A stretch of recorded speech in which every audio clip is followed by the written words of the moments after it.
বলেছি, আপনাদের নিশ্চয়ই মনে আছে।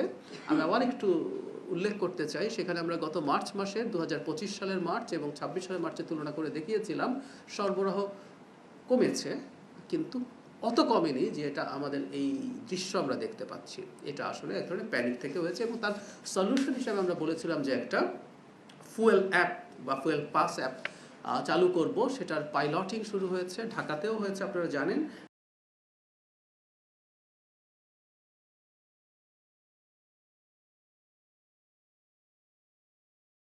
7টা পেট্রোল পাম্পে এই কাজটা হচ্ছে, এবং আপনারা এটা নিশ্চয়ই বুঝতে পারেন একটা অ্যাপ চালু হয়েছে, এটা যে খুব স্মুথলি রান করছে তা না।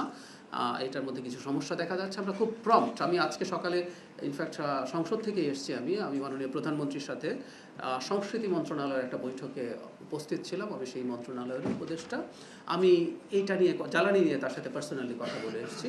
সো আমি নিয়েও আশ্বস্ত করেছেন, জ্বালানি বিভাগের সাথেও আমরা কথাবার্তা বলছি।